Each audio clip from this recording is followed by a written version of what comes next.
आज तक आप लोगों ने जितनी भी कहानियां सुना होगा, बस यही सुना होगा कि अगर कोई कातिल, कोई चोर चोरी करता है या कोई कातिल कत्ल करता है तो बचने के लिए पुलिस से बचता है, या पुलिस को या जिसका कत्ल करता है किसी के सामने सच्चाई नहीं बताता है। लेकिन आज जिसकी मैं कहानी सुनाने जा रहा हूँ, जिस कातिल की, वो कातिल इन सबसे अलग सोचता है और खुद ही सच्चाई बता देता है, और ये सोच के सच्चाई बताता है कि शायद मुझे पकड़ेंगे नहीं, मुझे छोड़ देंगे सच्चाई बताने के बाद।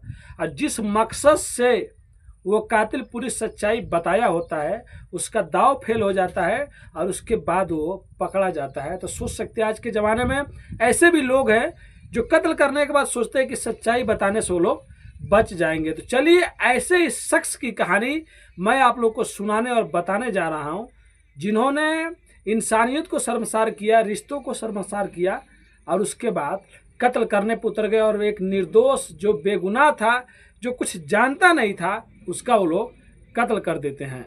कहानी शुरू होती है कर्नाटक प्रदेश से, जिला कलबुर्गी का, जहाँ पे एक इलाका लगता है गुलबर्गा।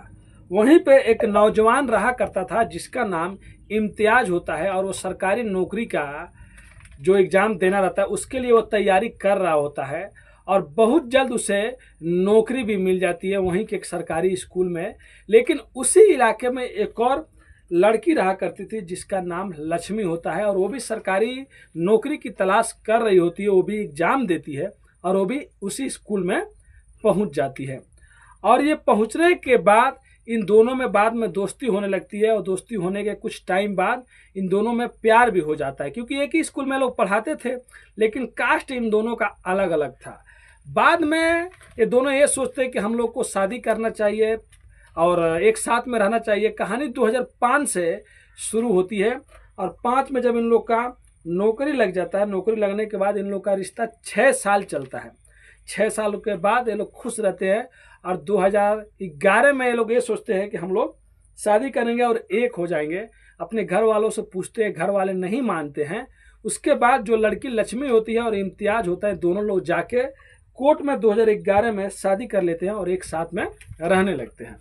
अब जो इनके घर वाले होते हैं, बाद में उन लोगों को भी थोड़ा बहुत एहसास होता है कि चलो ये लोग बच्चे तो नहीं है, दोनों स्कूल टीचर हैं, पैसे कमा रहे हैं, सरकारी जॉब कर रहे हैं और समझदार भी हैं, चलो जिन्होंने जो कदम उठाया सही भी उठाया होगा, इन लोगों को माफ़ कर देते हैं। लेकिन जो इम्तियाज और लक्ष्मी थे वो एक साथ में रहा करते थे। शादी के लगभग कुछ महीने बाद, कुछ साल बाद इनका एक बेटा हो जाता है। बेटा होने के बाद लगभग 3 साल और बीत जाते हैं, और जो ये लक्ष्मी होती अपने घर पे नहीं जाती थी, इम्तियाज तो आता जाता रहता था। लेकिन 2014 में जो लक्ष्मी की माँ होती है, उनका तबीयत अचानक खराब होने लगता है। अब लक्ष्मी के घर वाले भी एक्सपेक्ट कर लिए रहते हैं, जो रिश्ता इन लोग का रहता है, चलो शादी हो गया रहता है, खुशी खुशी रहते हैं। अब 2014 में जो लक्ष्मी होती है अपनी माँ से और ज़्यादा प्यार करने लगती है, क्योंकि पहली बार वो घर जाती है, उसकी माँ घर पे बुलाती है, अपनी माँ को देखने जाती है, और घर में और उसके कोई और नहीं रहता है। अब जैसे लक्ष्मी अपने माँ के घर जाती है, देखती है जो वहाँ का भद्रावती जिला होता है, दूसरे जिला में उसकी माँ रहा करती थी। अब उसके माँ के पास जैसे जाती है, जाने के बाद उसकी माँ एक ही बात कहती है कि बेटी, मुझे देखभाल करने वाला कोई नहीं है, तुम यहीं पर रुक जाओ, और तुम अगर यहाँ पे स्कूल में पढ़ाओगी तो मैं तुम्हारे बेटे को देख लूँगी। वो कहती है ठीक है।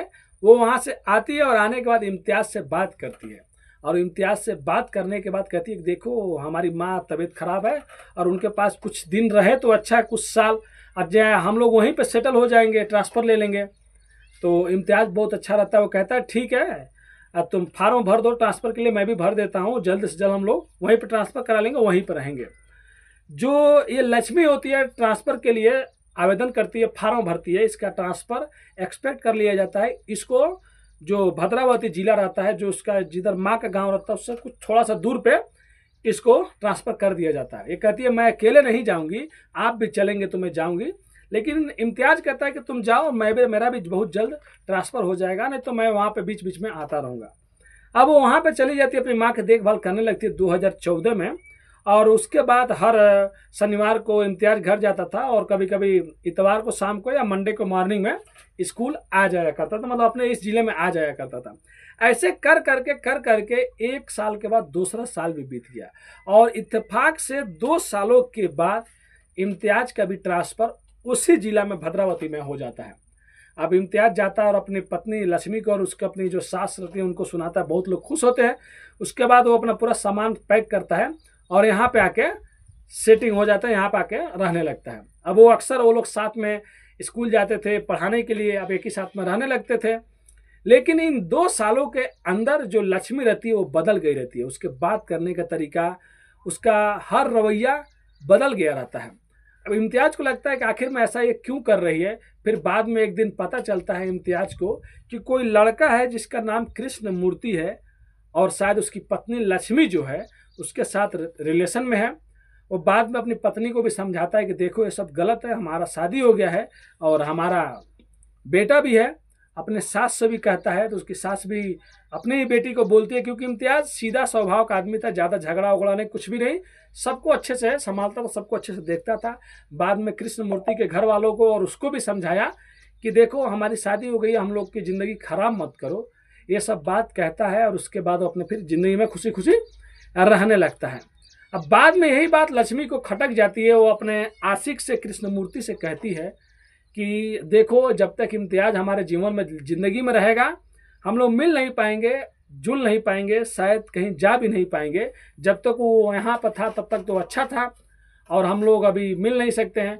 और ये जो प्यार था कृष्ण मूर्ति से, ये पहला बार नहीं दूसरा बार हुआ था, क्योंकि ये इसी गांव की रहने वाली थी। और जब लक्ष्मी स्कूल कॉलेज में पढ़ा करती थी कृष्ण मूर्ति जो था उसको पहले से ही प्यार करता था, उसको चाहता था, लेकिन कभी इजहार नहीं किया, एक साइड इसका मतलब प्यार था। फिर बाद में जो लक्ष्मी रहती है दूसरे डिस्ट्रिक्ट में चली जाती है और नौकरी की तैयारी करने लगती है। फिर उसे नौकरी मिल जाता है और उसी स्कूल में जाकर नौकरी मिलता है जहाँ पे इम्तियाज भी नौकरी मिला रहता है। दोनों लोग यंग रहते हैं। फिर बाद में दोनों में दोस्ती होती है, बाद में दोनों में प्यार होता है। फिर बाद में लोग कोर्ट मैरिज शादी कर लेता है। लेकिन जब इधर अपने माँ के घर पे आती है, 2 साल यहाँ पे अकेले रहती है, कभी कभी इम्तियाज आता था और आने के टाइम में अगर कभी वो दिख भी जाता था तो लक्ष्मी कहती थी मेरे पास कोई मेरा भाई लगेगा, तो इम्तियाज उतना सीरियसली नहीं लेता था। लेकिन उसके 2 साल वहाँ पर रहने के बावजूद यहाँ पर फिर उसे कृष्ण मूर्ति दिखाई देता है और कृष्ण मूर्ति उससे प्यार का इजहार कर देता है और इस बार लक्ष्मी भी उसे प्यार का इजहार कर देती है। अब जो ये कृष्ण मूर्ति रहता है अब उसके साथ में रहना चाहता था। लक्ष्मी भी जो थी वो कृष्ण मूर्ति के साथ में रहना चाहती थी, वो इम्तियाज के साथ में नहीं रहना चाहती थी। उसके बाद ये लोग एक दिन डिसाइड करते हैं कि अब इम्तियाज को रास्ते से हटा देंगे, लेकिन रास्ते से कैसे हटाएंगे, क्या करेंगे, कुछ भी उन लोग को समझ में नहीं आता है। तब जो लक्ष्मी रहती है वो प्लान बनाती है कि देखो मैं उसके खाने में नशे की गोली मिला दूंगी और वो जब सो जाएगा, बेहोश हो जाएगा, तब तुम आना और उसका काम तमाम कर देना। उसके बाद 7 जुलाई 2016 की बात है, जिस दिन इम्तियाज आता है, शाम को खाना खाता है, उसको 7 जुलाई को हर कोई देखता है, लेकिन सोता है तो सुबह उठता नहीं है। 7 जुलाई को जब वो नींद में होता है, सो जाता है, वो दवा खा के बेहोशी के खाना में, तब वो अपने आशिक को फ़ोन करते कृष्ण मूर्ति को। वो आता है एक राड लेके और तब तक उसके सर पे मारते रहता है जब तक इम्तियाज की जान नहीं चली जाती है। और मारने के बाद, उसकी जान जाने के बाद कृष्ण मूर्ति अपने एक कलीज को फ़ोन करता है और वो कार लेके आती है। उसी कार में उसको लपेट कर भद्रावती नदी में ला के लोग फेंक देते हैं और फेंकने के बाद वो अपने घर चले जाते हैं। और जो लक्ष्मी होती है अपने घर आती है, अपने बेटे को लेती है, रूम में ले जाके सो जाती है। लेकिन अब इसको यहाँ पे नींद नहीं आ रही होती, क्योंकि इसने जो कांड किया रहता है, कुछ घंटे पहले अपने पति का मर्डर करवाती है अपने सामने, फिर उसको लाश को ला के भद्रावती नदी में फेंकवाती है, तो कैसे नींद आएगा। उसके बाद ये अपने रात में आशिक से चैटिंग करती है, कहती है देखो मुझे डर लग रहा है। वो कहता है कि तुम डरो नहीं, सबसे पहले तो ये किसी को मालूम ही नहीं कि इम्तियाज का मर्डर हो गया है या इम्तियाज कहाँ चला गया है, तुम चुपचाप आराम से सो जाओ। लेकिन जो लक्ष्मी रहती है पूरी रात सोती नहीं है। अब जैसे ही सुबह होता है, सुबह होने के बाद लक्ष्मी के दिमाग में एक ख्याल आता है कि क्यों नहीं मैं जो इम्तियाज का भाई है उसको फ़ोन करूँ। फ़ोन करने के बाद उसकी पूरी सच्चाई बता दूँ कि तुम्हारा भाई था और मुझे मारता था, पीटता था शादी होने के बाद। उसके बाद एक दिन मेरे को ज़्यादा मारा पीटा, जिससे मैं गुस्से में आई, उसको मारी, जिससे उसकी मौत हो गई। अब उसके बाद हम लोग बताओ क्या करें। अब उसका एक निशानी है, एक बेटा है, उसके लिए मुझे जीना पड़ेगा, नहीं तो तुम लोग अगर चाहोगे तो सच्चाई छुपा सकते हो। अब इम्तियाज तुम्हारे भाई के बेटे के लिए मुझे जीना पड़ेगा। वो ये सोची कि इम्तियाज का भाई अगर खोज खबर नहीं करेगा, उसके घर वाले खोज खबर नहीं करेंगे, तो उसकी माँ क्या खोजेगी, और वो उसकी पत्नी है, तो जब वही चाहती है तो कुछ भी होगा नहीं। इस बार वो कृष्ण मूर्ति को कुछ भी नहीं बताती अपने आशिक को, डायरेक्ट जो इम्तियाज का भाई रहता है उसके पास फ़ोन कर देती है। फ़ोन करने के बाद कहती है कि एक मेरी बात अच्छे से सुनो, तुम्हारा जो भाई था इम्तियाज, जब हम लोग कॉलेज से सरकारी नौकरी हम लोग को मिला, जब स्कूल में पढ़ाते थे उस टाइम हम लोग में प्यार हुआ, तो कुछ टाइम तक तुम्हारा भाई अच्छा था, फिर उसके बाद मुझे मारता था, पीटता था, दूसरी लड़कियों के साथ में उसका अफेयर रहता था। और उसके बाद एक दिन मेरे को इतना मारा पीटा टॉर्चर किया, जिससे मैं गुस्से में उठा के कुछ सामान से उसको मार दिया, और मारने के बाद मतलब वो मर गया, मतलब मेरे हाथों से उसका कत्ल हो गया। उसके बाद उसके लाश को ला के हम लोग नदी में फेंक दिया। अब इतना बात वो सुनता है, सुनने के बाद कुछ भी जवाब नहीं देता। तब उसकी भाभी कहती है देखो अब तुम्हारे भाई का बेटा है, उसके लिए मुझे जीना पड़ेगा, अगर मैं भी जेल चली गई तो तुम्हारे भाई के बेटे को देखेगा कौन, तुम्हारा भाई भी इस दुनिया में नहीं है। और मैं उसे मारना नहीं चाहती थी, लेकिन उसने मुझे बहुत टॉर्चर किया, इसके वजह से मैंने उसे मारा। अब जैसे फ़ोन करता उसका भाई सोच में पड़ जाता है कि देखो उसकी भाभी क्या क्या बात कर रही है उसका भाई के बारे में।